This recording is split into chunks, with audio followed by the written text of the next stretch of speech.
Tayo po'y manalangin.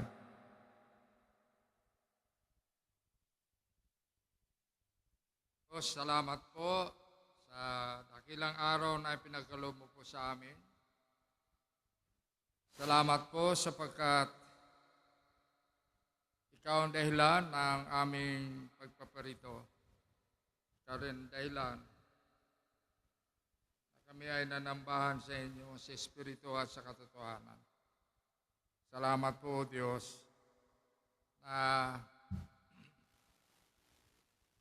ang iyong pagpapala at kalinga at patnubay ay hindi nagmamaliw. Lagi naming kasama, sapagkat ikaw ay nangako, hindi mo kami tatalikuran ni pababayaan man. Pakalinisin mo po ang aming mga puso't isipan, espiritu, sa makapangyarihang banal na dugo ng Panginoon Diyos, sa anumang makasalanan nakakita niyo po sa amin sa isip, salita at sa gawa. At inaalay namin sa banal na espiritu ang gawain na ito, ang pananambahan na ito, at hayaan namin siyang kumilos at magsalita sa amin. Maraming salamat po. In Jesus' name, Amen. Magandang umaga po sa inyong lahat. Good morning. Alam kong gusto nyo English eh.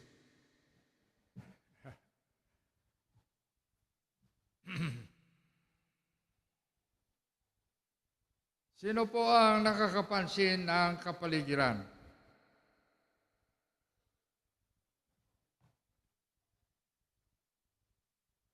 Ang kapaligiran ay nagbabadya ng talagang malapit na dumating ang Panginoong Hesus. Sabi nga sa 1 Peter chapter 4, sabi niya, ang wakas ay malapit na. Ang isa sa pinakatanda na malapit na sa dumating ay ang nangyayari sa Israel. Sino po sa inyo ang nanonood sa anumang dapat panoorin, nakikita nyo ang nangyayari sa Israel? Nangyayari sa Israel. Okay, may isa, dalawa, tatlo, apat, lima, anim. Nagkakamot ka lang? Alright. Bantayan natin ang nangyayari sa Israel. Sapagkat ang nangyayari sa Israel ay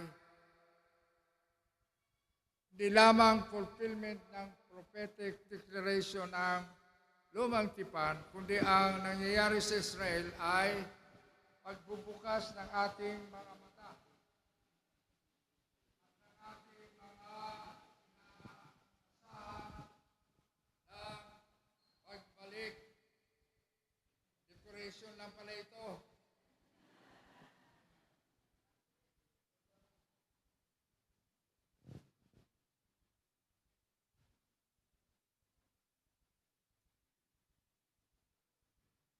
Okay.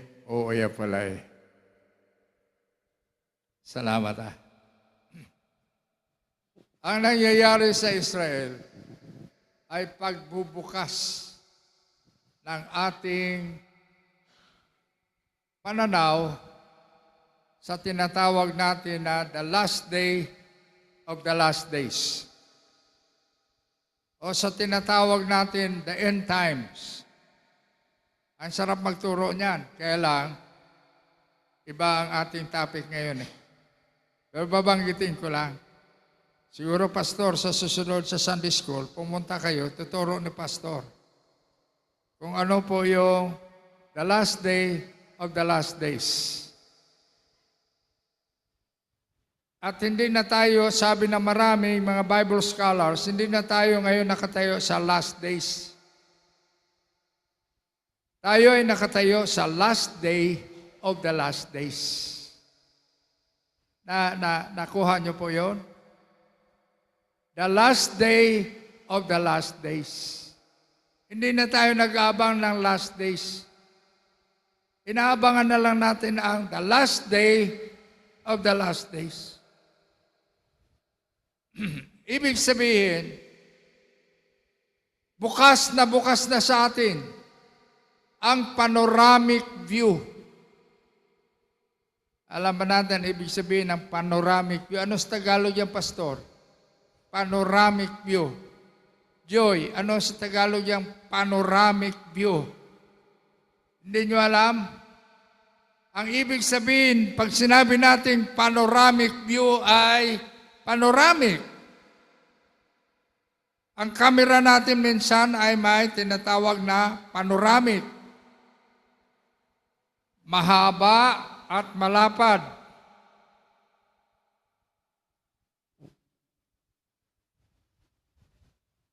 Ang aking cellphone ay meron tinatawag na wide at meron din tinatawag na panoramic. Ito, pag kukunan ko kayo ng picture, ganyan, kahit dito ako nakatayo, pag nilagay ko sa panoramic, mula dyan hanggang dito, mula dito hanggang doon, mula dito hanggang doon, ay kuhang-kuha. Yan ang ibig sabihin ng panoramic. Nakikita na natin ang panoramic view of the last day of the last days. Handa ho ba kayo? Tatlo ang gagawin dapat ng church. Number 1, to be watchful. Nagbabantay, nag-aabang tayo.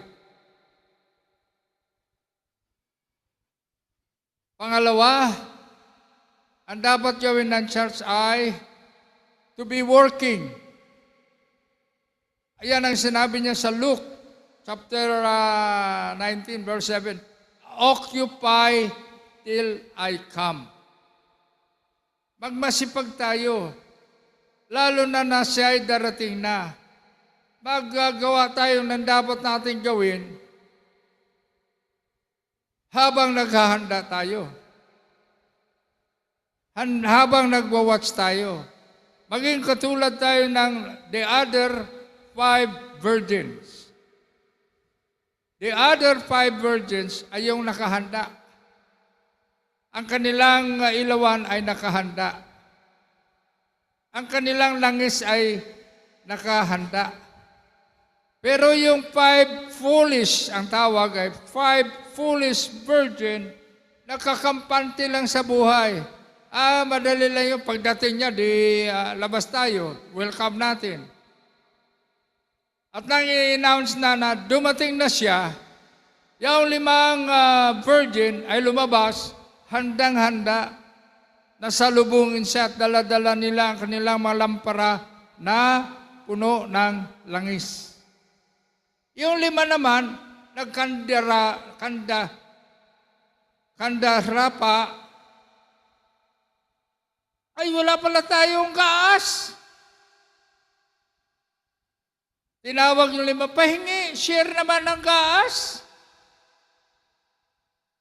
Sabi ng 5, ay hindi. May pagkakataon kayo maghanda, hindi kayo naghanda eh. Ang sabi ni Jesus, yan ang kalagayan ng Church of Jesus. Yan ang kalagayan ng Body of Christ. Dito sa atin, maaaring may 5 wise virgin. Maaaring may 5 foolish virgin. Alam na darating. In-announce eh. Pero kampante lang sila. Yun namang isa ay, handang-handa. Number 3, the church must not only be watchful, be working, but be worshiping. Worshiping. Sa tatlong ito, are you watchful? Are you working? working the works of God, siyempre. Alam niyo, pagpunta rito, it is the work of God. Alalahanin niyo po yan. Ang pagdako natin sa lugar na ito, it is the work of God. Hindi tayo dapat manginawa. Hindi tayo dapat pawardi-wardi pagpasok natin dito. Na, ay, dito na naman ako. Ano ba ito? Kundi lang nakakahiya, hindi ako pupunta. Ang iba, nagpupunta dahil ayaw nilang mapahiya. Ay, naku. Siya na naman. Ako po. Siya na naman. Sabi niyo kanina, we are a family. There is no time for us to look at each other and say, alam mo yung sapatos mo, di bagay sa'yo. Alam mo yung medyas mo, di bagay sa'yo. Ako po, para sa inyong kaalaman, napapasalamat ako, nakatipid si Mrs. sapagkat ako po, sa loob ng more than 20 years yata, or 25 years, hindi ako nagmimidyas. Opo. Pero, lagi namang mabango ang pako. Kasi pag may nakatabi ako, wala naman ano yung amoy na yan? Wala. Ang sabi ng iba, the bishop without a sock. Ako daw po yun. Kasi pag nakaupo kami sa rap, pag nakaupo na ako, nakataot ng konti ang pantalon mo, siyempre, nakaupo ka, nakikita, wala kang medyas. Noong una sinasabi, bakit wala kang medyas? Bishop ka pa naman. Sabi ko, komportable ako dito eh. Sa ngayon, marami ng mga bishop, wala na ring medyas. Opo. Papasalamat sila sa akin. Ang sabi nila, ang ganda pala ng pakiramdam pag walang medyas. Sa susunod, sabi ko, wala na rin akong sapatos. Hindi pwede yan.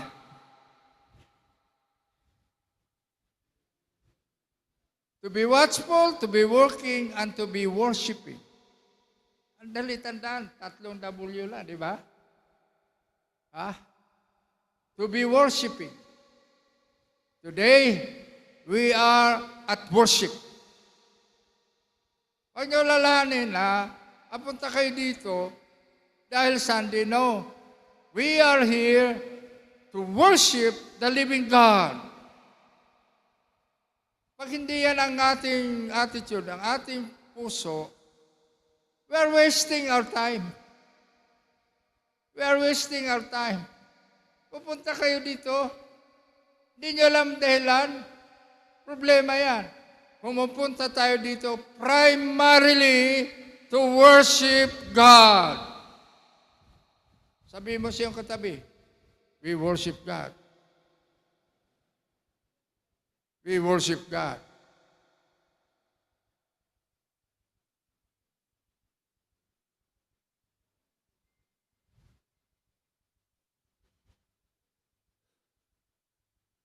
Noong nakaraang, anong araw ba yun? Tinawag kami ng ambasador ng Israel. Kung nakikita niyo sa YouTube ng Israel, nandoon kami. Sabi ng ambasador ng Israel, Israel is in a very critical time. Sinagot ko siya, Mr. Ambassador, Israel will never be defeated. Israel will never be defeated. He who touches Israel touches the apple of God's eye. Kailanman ang Israel ay hindi matatalo. Nasubukan na yan. Sinubukan ni Hitler na ubusin ang mga Israelita sa Europe. Ang na-damage niya lang ay 6 million plus Jews. Napuntahan kong lugar na yan. Hanggang ngayon nandun sila. Ay, hindi, wala na sila. Yung mga remembrance nila, mga buto.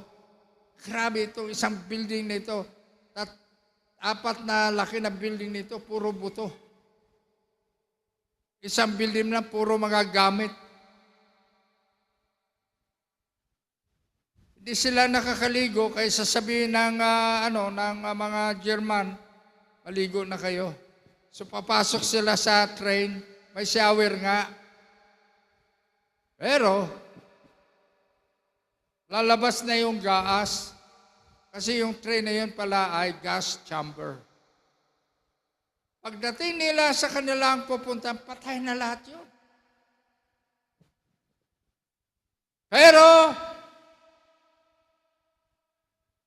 ang kamay ng Diyos ay nasa Israel. Di sila natalo. Sa mata ng tao, natalo sila. Pero sa mata ng Diyos, hindi. Panalo ang Israel. Alam po ninyo, ang Israel ay malapit sa ating puso. Bakit po? Noong panahon ng dispersion na tinatawag, 1,300 Jews ay pinapasok natin sa Pilipinas. Alam niyo po ba yan? Ngayon alam niyo na. 1,300 Jews, sabi ni Manuel Quezon, kung wala kayong pupuntahan dito sa Pilipinas, pwede kayong pumunta. 1,300. Pero ang sabi nila, marami pa, mga 3,000 yata talaga pumunta rito. Pero ang na-registered namang sa Marikina City ay 1,300. Pumunta kayo doon. Tingnan nyo yung lugar kung nasaan ang mga Hudyo ay nakatira noon.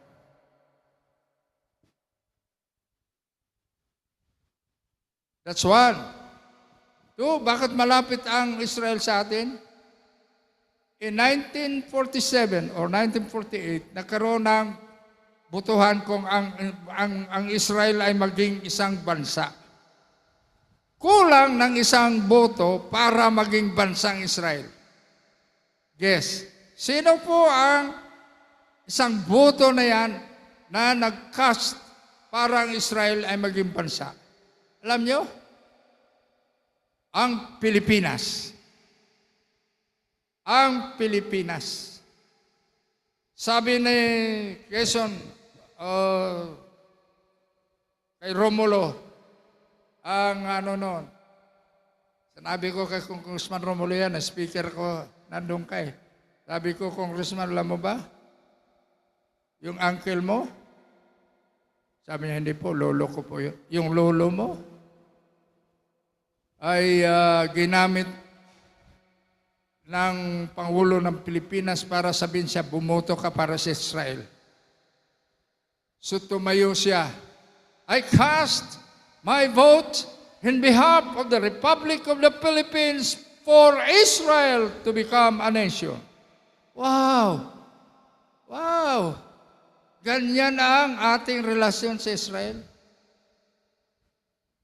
Na nasa Canada ako noon, may isang Hudyo. Parang siya, parang aloof. Pinakilala ako ni Pastor Bong Gonzales sa kanya. Si Pastor Bong Gonzales ay pastor ng GIL Church, pinakamalaking church sa buong Canada. Alam niyo po ba yan?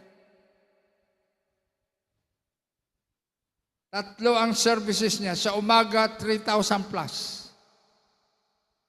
Nakapala ka ng church talaga. Nakilala niya, sabi niya, Bishop, Hudyo yan, pakilala kita. Wala lang, matamlay lang siya. Pero sinabi niya, may I invite your friend in the house to have dinner with me? Ako po, mahilig ako sa pagkain ng mga Hudyo eh. Oh, ang sasarap.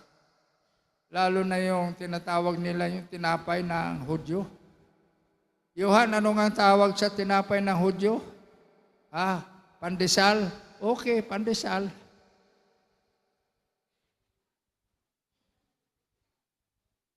Pita bread. Tama. At iba pang mga pagkain, iba ang kanilang luto. Yung tawag nila dyan, may tawag sila dyan siya, super, sikar, sukur. Yung pagkain ng mga Hudyo, super, sukur, super, sa. Ano? Super. Basta yun. Napakasarap. At sabi ko, we had a very distinguished relationship. Oh yeah? What? So kuninto ko. Nakuninto ko, biglang umiyak. Binigyan pa ako ng maraming pagkain. Eat more. Eat more. Kung natuwa siya, kasi sabi ko, yan ang relationship ng Israel at Philippines. Today, bakit ko kinukunto yan? For you to be informed properly of what is happening in Israel is affecting the church. Ang nangyayari sa Israel, nakakapekto sa atin. Dito mismo sa Pasig Bible Christian Church.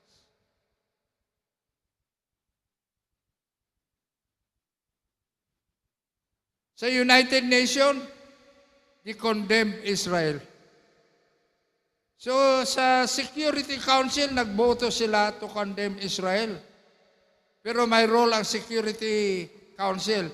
May 4 na nation na pag yan ay nagboto ng hindi, talo lahat. United States, Russia, China, nakalimutan ko yung isa. United Kingdom. Pag nagboto, condemn natin ang Israel. Sama ko lang gawa. Okay, boto. Pero pag nakita nila United States, hindi nagtataas ng kamay, talo lahat. Kasi nasa charter nila yan. At nagsilita pa ang ambassador ng United States sa United Nations, mali pong ginagawa ninyo eh. Hindi nyo binabasa ang nangyayari eh. Okay?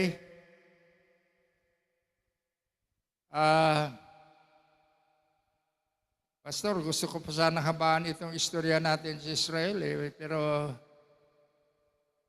pupunta na ako sa message natin. Di ba, Dodi? Pupunta na ako? Sabi niya, opo. Punta ka na. Pabalik na ako, Dodi. Alright. Ang ating topic ay, ano ang ating topic? Paka-display niya ang ating topic. Giving for the house or God's house. Giving for my house or God's house. Hindi na dapat natin problema yung topic na yan. Kasi pag sinabi mong my house, it refers to the house of God. Pag sinabi mong God's house, it refers to the house of God. Dito po sa text na binasa natin, ay mayroon pong 7 beses, 7 times, hanapin ninyo, na binabanggit ang house of God. Binabanggit ang house of God. 7 beses. Bakit po? Bakit po mahalaga? Sa Malakay 3:10, ang sabi doon ay, bring ye the tithes to the storehouse. To the storehouse. Dito naman sa Nehemiah, bring ye the tithes into the house of the Lord. Ano po magkaiba? Sa Malakay 3:10, ito po ay extension na bahagi ng church na tinatawag na storehouse or warehouse.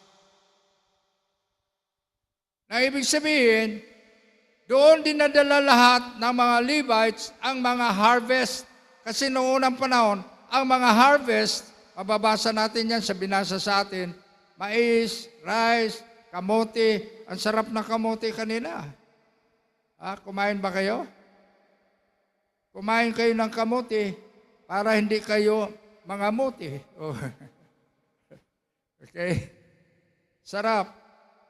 At sarap ng kay yung biko ni Soto. Oh. Hindi.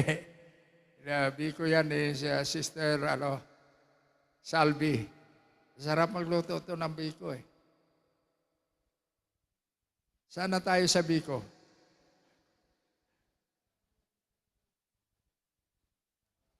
The storehouse and the house of God. Sabi dito sa Malakay, bring ye the full tithe into the storehouse. Pero meron pong expression, that there may be food in my house. The storehouse or the warehouse is beside the church. 3-story high po yan. At doon dinadala ng mga Levites ang mga offering, mga sacrifices offering, at mga tithes. And out of that, kukuha lang ng 1% ang mga Levites at ibibigay nila sa church, sa house of God. Now, napakalalim na istorya ito, Pastor. Di ba? Yung the tithings and the givings of the tithes. So, simplihin ko na lang para maunawaan natin. Dito po sa binasa natin, meron pong portion doon bago dumating sa verse 32 na ang mga Israelitas na nagkaroon ng covenant with God. Ano yung covenant nila? Number 1, that they will only have one God. That they will not allow their children to marry non-Christian. Alam mo ba, ang batas na yan ay nasa lumang tipan pa.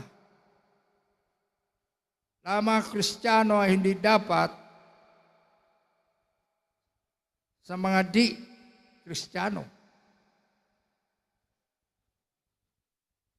Iba naman topic yun pero babanggitin ko na lang. At ayaw nilang payagan na during the Sabbath ay magkaroon sila ng violation of church fellowship and church worship. At meron silang covenant na sila po ay susunod sa mga patakaran ng Diyos. Ngayon, bakit pumasok ang tithes? Bakit pumasok ang giving? Kasi po, sa taas ng mga talata, mababasa po natin, ang Israelitas ay tumalikod na sa tunay na uri ng pananambahan. With this, I will immediately say, ang pananambahan ay kasama ang pagbibigay. In other words, ang pagbibigay ay pananambahan. Pag nagbigay tayo, that is a form of worship. Pag ipinapasa ang offering plate, dito sa atin, di tayo nagpapasa. Tayo ang pinapasahan.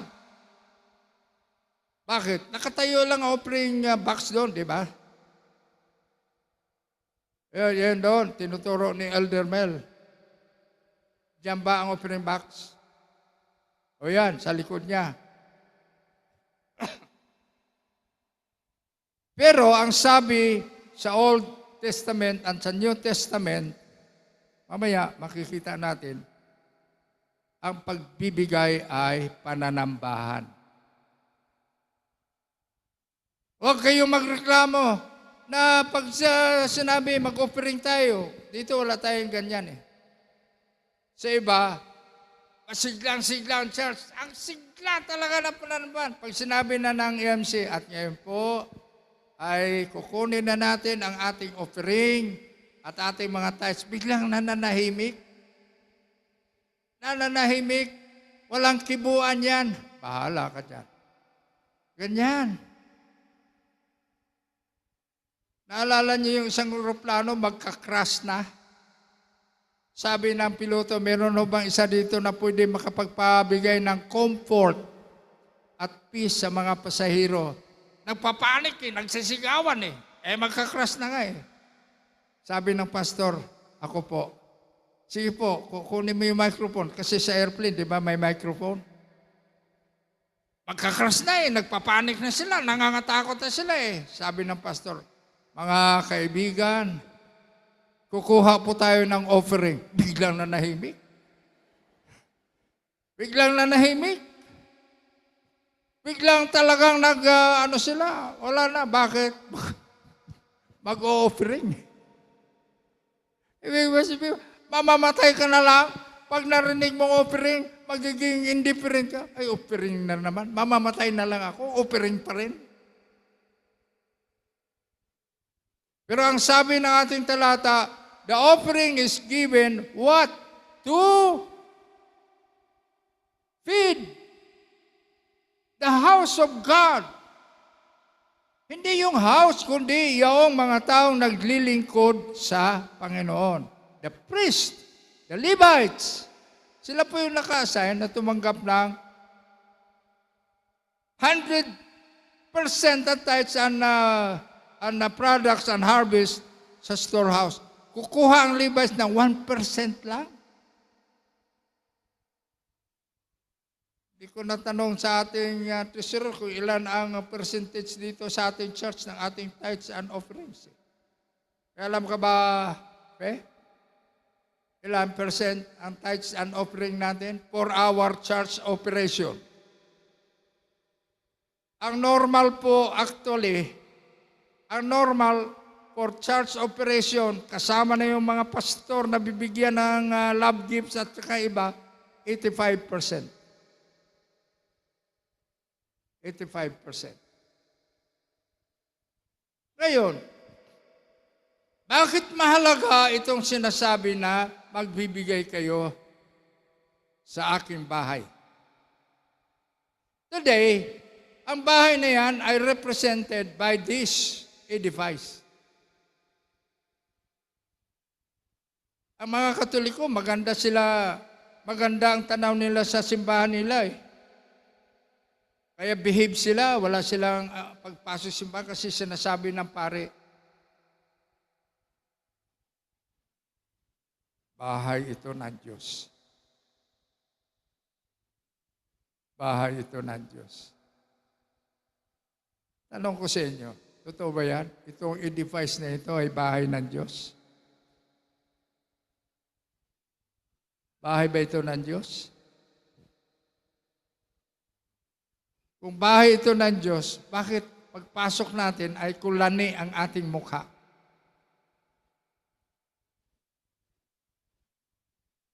Kung bahay ito ng Diyos, bakit pagpasok natin ay problematic ang ating mukha? Kung bahay ito ng Diyos, bakit parang ang pagkilos natin ay napakabigat na pagkilos? Kung bahay ito ng Diyos, bakit hindi kayo masaya sa awitan? Alam niyo po kanina, ang inaawit natin ay kasaysayan ng Panginoong Hesukristo mula sa kanyang kapanganakan hanggang sa krus ng Kalbaryo, hanggang siya'y nilibing, hanggang siya'y nabuhay. Pero kayo, siguro, pagod lang kayo. Pero pag kayo umawit, walang tinatawag na emotional attachment to God. Dapat pag nag-aawit tayo, awit ng pag-exalt sa Diyos. Ano exaltation? Sabi ni pastor, basta ganyan. To exalt is to put God on high. To put God on high. Mga kapatid, when you are here, pag dito pa kayo, do you exalt God? Do you exalt God? Kasi pag in-exalt natin ang Diyos na tunay, ibang atmosphere. Marami man o konti tayo, ibang atmosphere. There is what we call the essence of God's glory, majesty, and power, and authority. Tingnan mo yung katabi. Tingnan mo. Tingnan mo. Yun. Ano nakikita nyo? Tingnan mo tingnan mo. Yan. Ano nakikita mo? Andy, ano nakikita mo pag tingnan mo si Mrs.? Ha?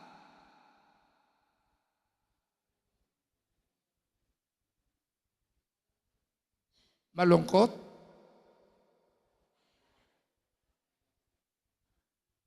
Dapat pag tingnan natin ating katabi, meron tinatawag na manifest the presence of God.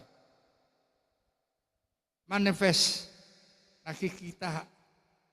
Because you said, we are in the house of God. But in reality, this is only symbolic of the presence of God. The real house of God is us. We are called the temple of God. The real house of God is you and me. Kasi sabi ng Bible, we are the temple of God. Ngayon, ano naman ang kinalaman ng pagbibigay sa house of God? And how do we give our offering to the house of God? Napakarami ko pong mga talata, pero pipili lamang po ako ng mga prinsipyo ayon sa pagbibigay na tithes and offering in the house of God. Tatanungin ko muna kayo, masaya ba kayo pag nagbibigay kayo? Talaga? Na pag nagbibigay kayo, oh God, thank you. Thank you for this opportunity and privilege to give. Masaya ba kayo? Oh, Panginoon, wala po akong barya. Ito pong aking offering, tapos kalkal tayo ng barya. Kukunin ko lang, Panginoon, ang barya.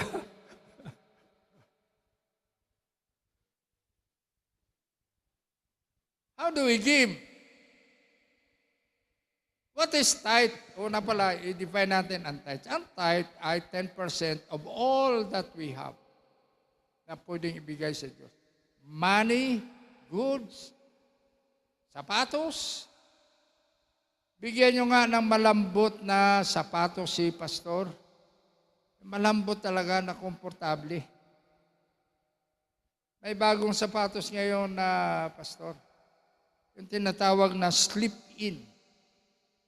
Tatayo ka lang, patong mo yung paa, pagbagsak ng paa mo, pasok ka na. Skechers. Skechers ba yan? Pero hindi yan slip-in. Hindi pa. Slip-in yan, Sister Salvi.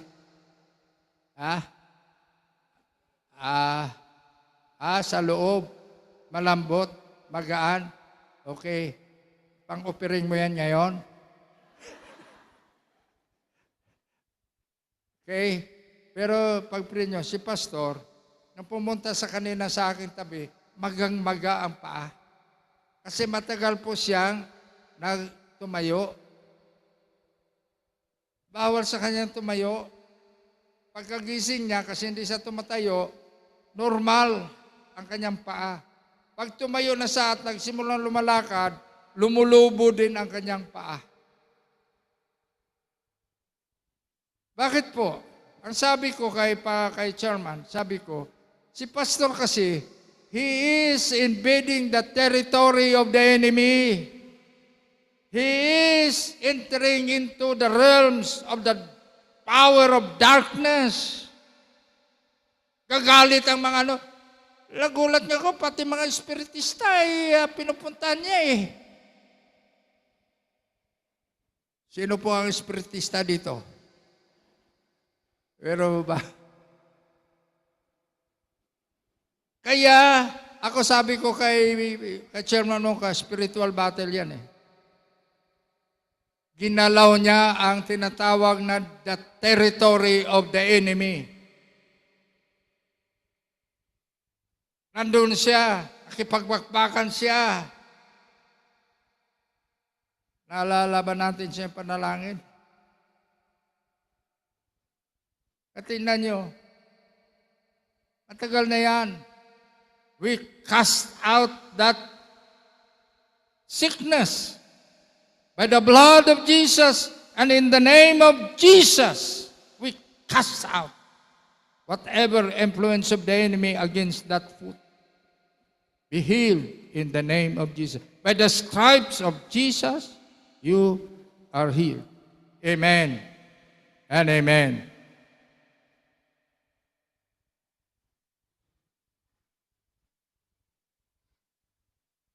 Tithes is a requirement from God. Wala na akong time, but it is a requirement of God. Dito lamang sinasabi, bring all the tithes. 10% nilalagay sa storehouse. Kukuha ang Levites, the priest, ng 1% para sa church operation, para sa kanilang mga allowance. Na mga kapatid, pag nagbigay kayo, una, it is a command from God.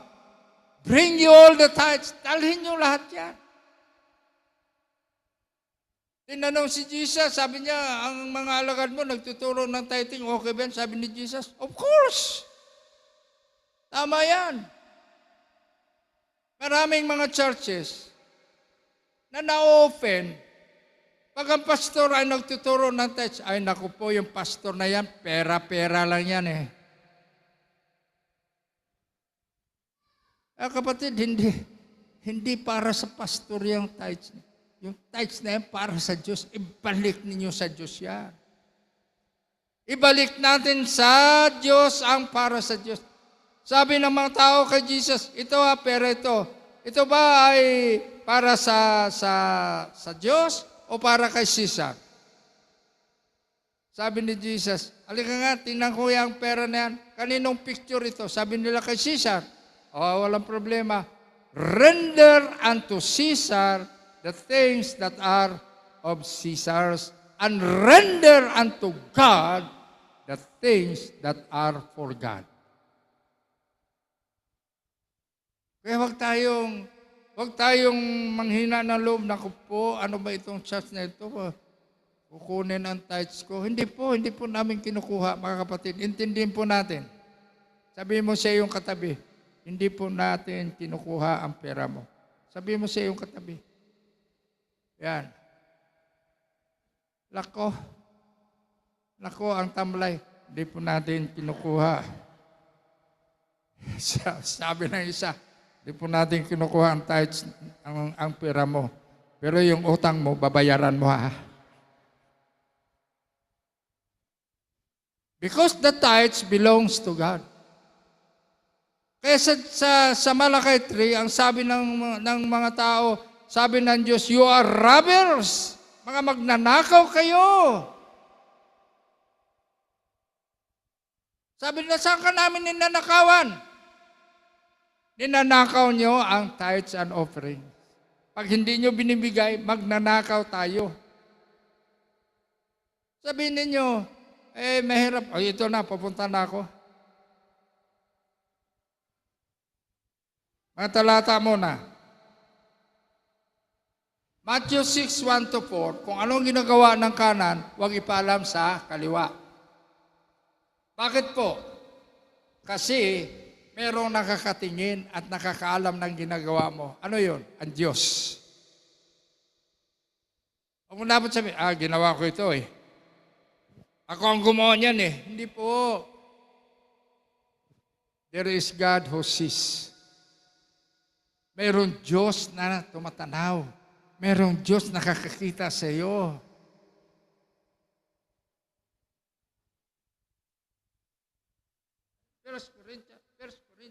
First Corinthians 6:1-2. 1-2.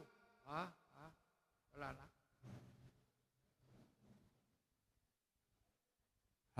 Oo.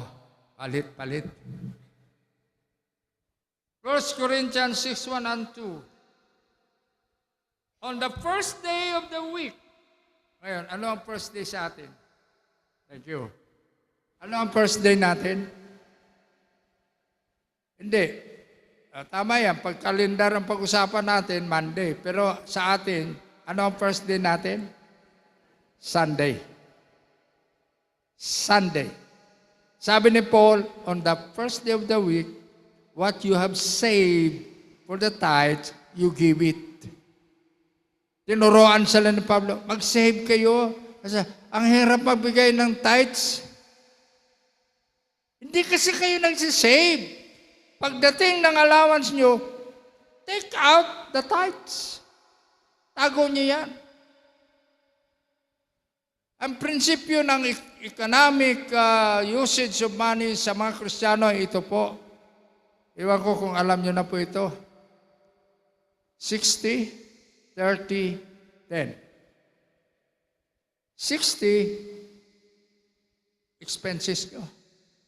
Food expenses, travel expenses, kung ano pa man. 30, savings. Ginagawa nyo ba yan? Maniwala kayo, yayaman kayo. Yayaman kayo. 10, 60, 30, 10. Ang 10 ay tithes. Ang tithes.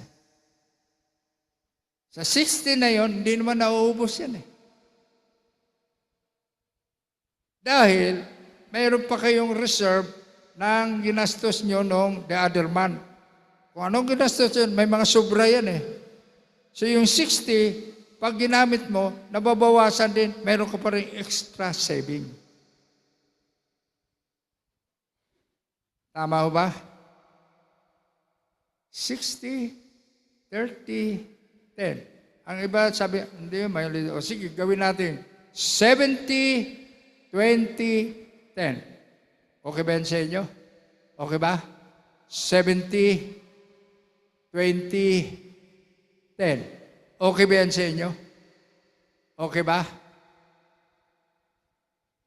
Eh bakit ako nakikialam sa inyo? Wala akong pakialam sa inyong mga gastusin.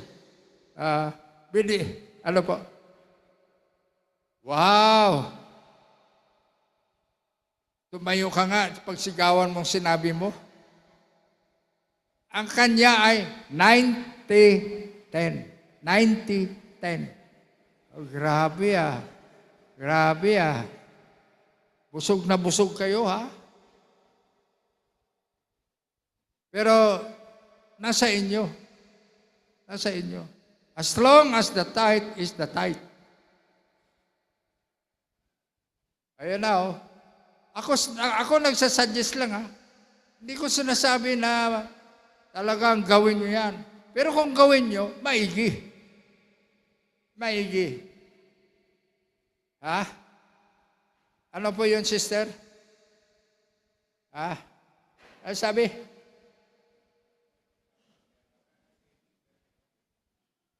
O, sabi niya, ang dami niyang gastos. Wala ngang savings. Pero, may tithes. Okay ka? Okay ba, Joyce? 90. Pero 10 and 10 tithes. Hindi niya ginagalaw yung 10. Ginagalaw niya yung 90. Gastusin. Sabi niya, hindi nga siya nakakasave. Pero talagang pinag-ingatan niya ang tithes. Alright, mga kapatid. The tithes belongs to God. Number 2. 2 Corinthians 8:9-15. By the grace of our Lord, though He was being rich, became poor for us. Napakayaman ni Jesus, pero He had chosen to become poor so that we become rich. Paatin lamang ako sa Congress ng, unique na Congress yan eh, nakalagay, Super Rich God Congress. Sabi ko, ibang kongresong ito ah. Super Rich God Congress. Hindi naman nila pinag-usapan ng tithes. Hindi naman nila pinag-usapan ng offering. Wala nga ang offering. Ang sabi nila katulad sa atin, walang offering, pero may mga boxes. Pwede mong ilagay ang mga offering mo doon. He became poor, so that we who are poor will become rich. Tingnan mo yung katabi. Tingnan mo lang. Tanong mo, wag ako. Katabi nyo, okay? Itanong mo, mayaman ka ba? Mayaman ka ba? Mayaman ka ba? Yung iba pag tinatanong, mayaman ka ba? Tuwang-tuwa. Mayaman ka nga siguro. Kasi tuwang-tuwa siya Di ba, Pastor? Tuwang-tuwa Mayaman ka ba? Of course! Mayaman tayo by the grace of God. Pag tinatanong kayo, mayaman ka ba? Opo! Mayaman ako! Mayaman ako sa biyaya ng Diyos. Mayaman ako sa patnubay ng Diyos. Mayaman ako sa kalinga ng Diyos. Mayaman ako sapagkat ang Diyos ko ay matapat sa akin at sa aking tahanan.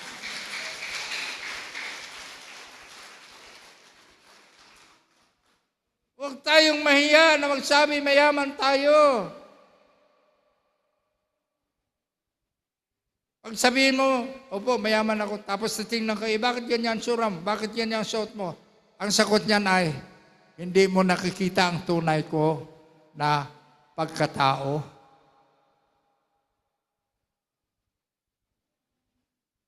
Praise God. Pangatlo, ano pong sabi dito? 2 Corinthians 9, 6 and 7. Ang sabi dito, sow sparingly and reap sparingly. Magtanim ka ng kaunti, mag-harvest ka rin ng kaunti. Pero magtanim ka ng marami, mag-harvest ka ng marami. That is the principle of tithing.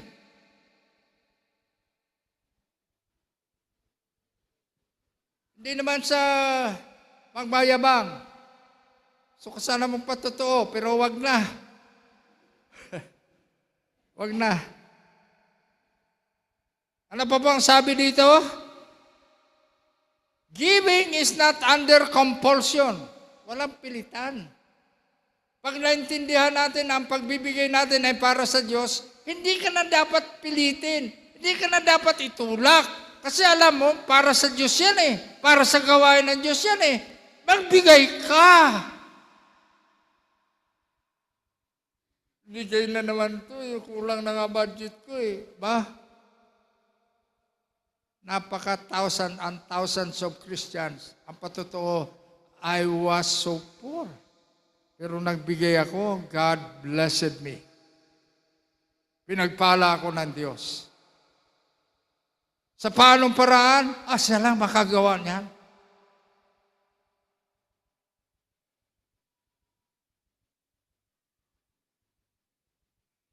Pero ang sabi dito ay, if you sow bountifully, you will also reap bountifully. Kaya ang sabi ni Pablo, each one must give as he has decided in his heart. Alam po ninyo, giving begins not in the pocket. Begins in the heart. Sa ating puso. Hindi po sa laman ng ating pitaka. Hindi po sa kakayanan ng ating pitaka. Pagkus ito po ay nasa ating puso. Sabihin mo siyang katabi. Hindi, sabihin mo siyang katabi. Kamusta ang puso mo? Kamusta ang puso mo?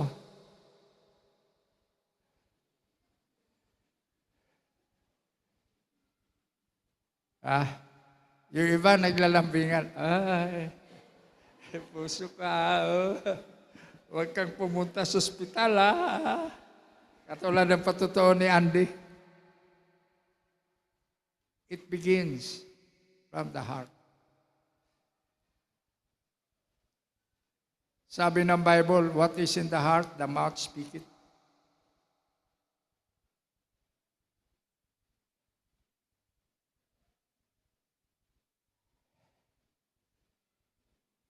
You have to remember, God loves a cheerful giver.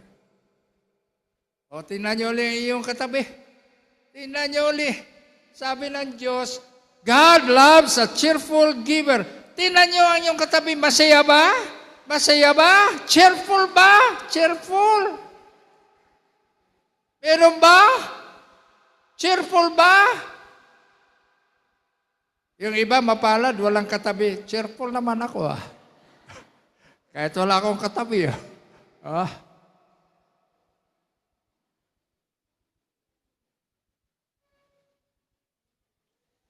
Ano pong prinsipyo ng Malakay chapter 3, verse 10? Meron pong prinsipyo dito ang Malakay 3, 10. Ano po ang sinasabi dito? Malakay 3:10 to 11. Sabi ng Diyos, test me now. Subukan niyo ako. Subukan niyo ako. Huwag kayong manghinawang magbigay. Subukan niyo ang Diyos. Panginoon, tutuparin ko ang iyong utos. Mahirap ako ngayon, pero magbibigay pa rin ako. Kasi sabi ng Diyos, subukan niyo ako. Subukan niyo ako. And when you do that, kung subukan niyo ko, I will open the windows of heaven for you and pour down for you a blessings. Hindi lang blessing, blessings.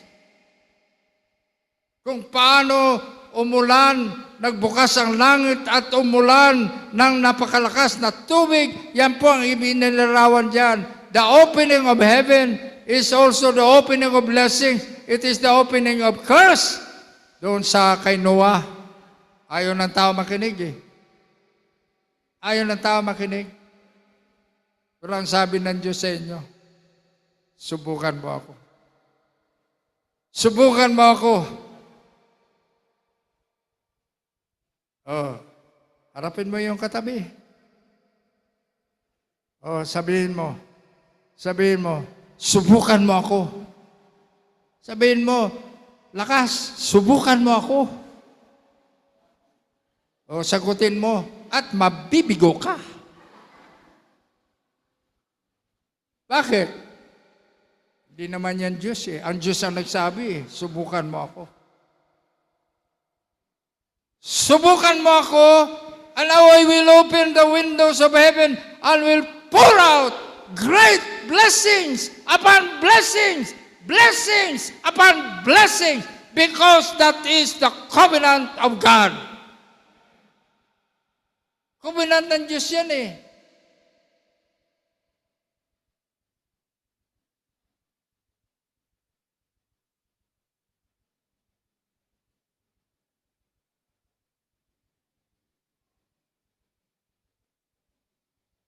Pagpasensyahan nyo sa mahaba tayo ngayon. 2 Corinthians 8:2. Ito po ang Macedonian Church. Verse 2. Tingnan po ninyo. Verse 2. They were in severe trial. Nasa malaking pagsubok po sila. Hirap na hirap sila. Yan po ang kondisyon ng Macedonian Church. Hirap na hirap sila. Bigat na bigat sila. Para hindi sila makabalo sa ilang kalagayan, kahimtangan, bala. Mabugat kayo ang ilang kahimtangan. Mabugat. They were in a heavy burden people. Mabugat.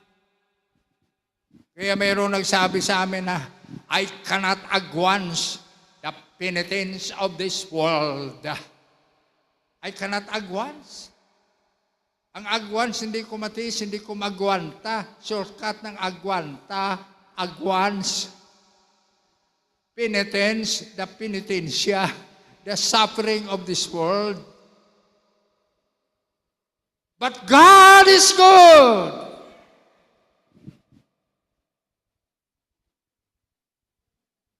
Hindi kayo sumasagot ng tamang sagot eh. God is good. Ganyan all the time. Natuklasan nila sa kulungan ng Nazi. Skeleton na lang. Nakalagay, hope. Hope. Pag-asa. Tapos nakalagay doon, I believe in love, though I do not feel it. Ako'y naniwala sa pag-ibig, kahit hindi ko naramdaman. Pinaglulupitan ako ng mga German dito, pero okay lang. I believe in faith, though I do not see it. And I believe in God, who eternally loves me. Sabihin mo siyang katabi, God eternally loves you. Lakasan ninyo, God. Huwag niyo sabihin, Bakit kayo nahiya? I-declaration nyo yan sa Diyos. Hindi ko lang pinasasabi sa inyo yan without a purpose. It is a declaration of faith. It is a prophetic declaration. It is always our position upon the goodness of God. Eh, pag sinabi natin, God loves you eternally, huwag kayong sabihin nyo talaga, God loves you eternally. Mali yung kanta, I'll be loving you eternally. Mali po yun. Only God can love us eternally. Only God can love us eternally. Yohan, alam mo ba yung kanta na yun? I'll be loving you eternally. Alam mo? Hindi rin. Sino nakakaalam? Sige nga, tumayo ka nga. Awitin mo nga. Isang phrase lang.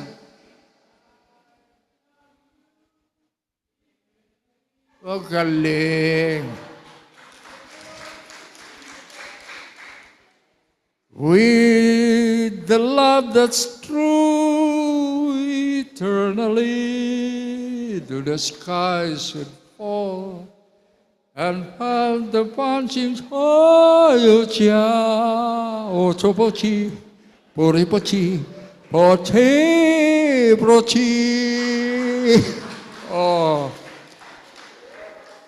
Huwag kayong tumawa. Latin yun. Only God can love us eternally. Ulitin nyo sa iyong katabi. Only God can love us or can love you eternally. Wow! Di ba kayo natutuwa niyan?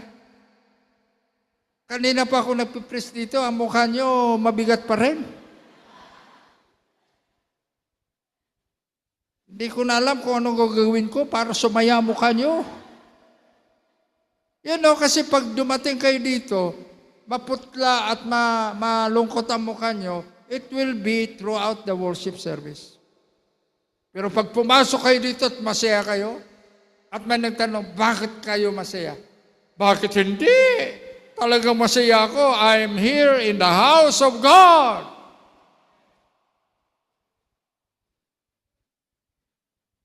Ito pa po. At ako'y magtatapos na.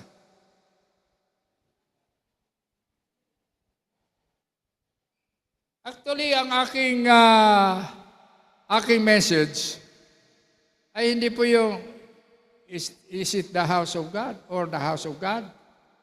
Di po. Ang message ko po ay sa verse 39 ng text na binasa sa atin. Ano pong sinasabi dito? We will not neglect the house of our God. So today, yan po ang mensahe natin. I will not neglect the house of God. I will perform what is required of me. I will give what is required of me. Verse 3 of 2 Corinthians 8:2. It is beyond their ability to give. Beyond their ability to give. Di ako naniniwala na kayo po ay nasa beyond your ability to give.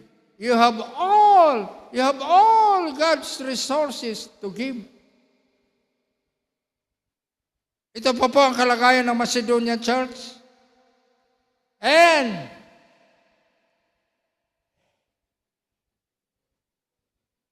they pleaded with us that we be given the privilege to give in spite of their being poor, in spite of their trials, in spite of their situation. Hinawakan nila si Pablo, Pablo, please allow us to give. Wow. Please allow us to give. Nang makaawa sila. Ay iba sa atin, please exempt me from giving.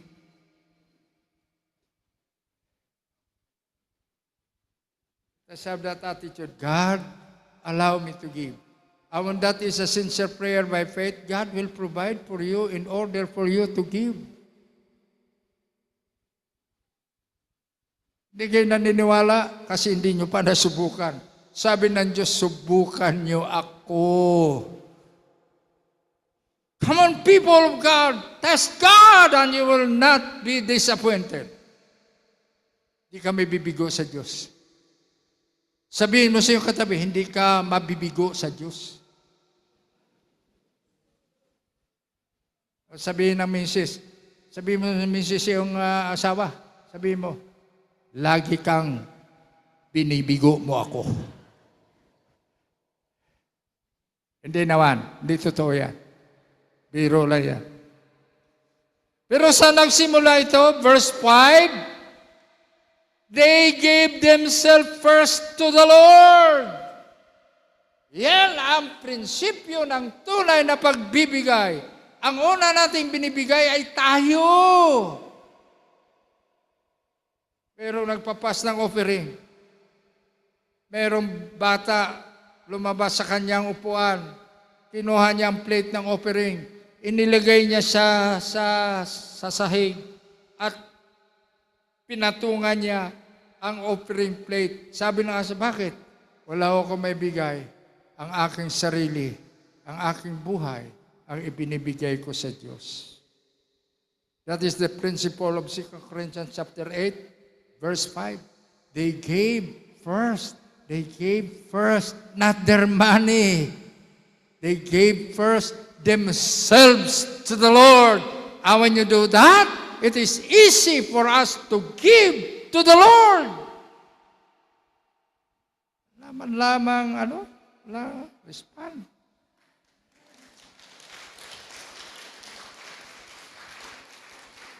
Kung minsan, iniisip ko, tama ba yung sinabi ko?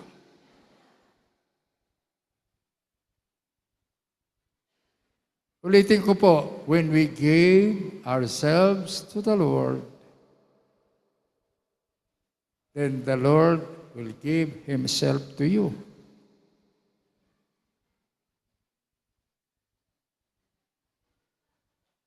Amen?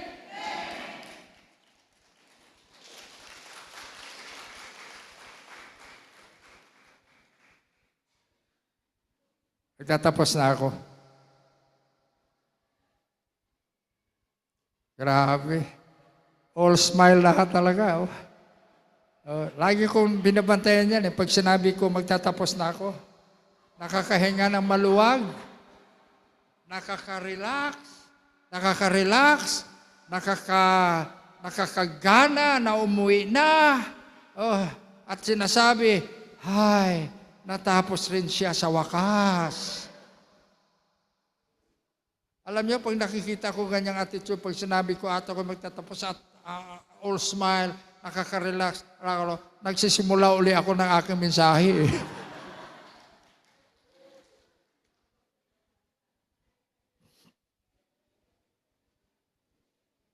Genesis 7:11, inulit yan sa Malakay 3:10.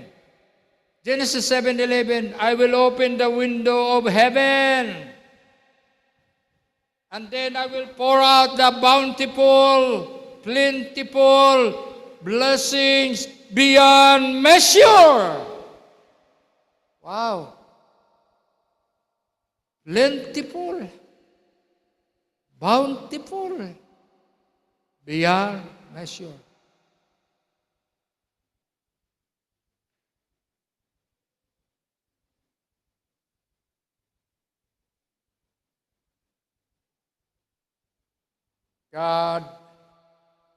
God loves you.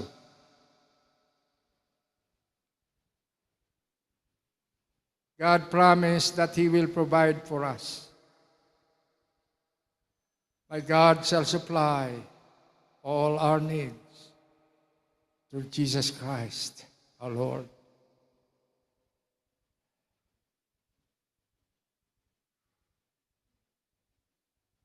Test me now. I will pour out to you. I will open the heaven. Pour out to you blessings upon blessings. Blessings. Another blessings. More blessings. More blessing. More blessing. And we all exclaim, thank you, God. You are faithful. You are good. You are merciful. You take care of us. Take care of the house of God. God will take care of you.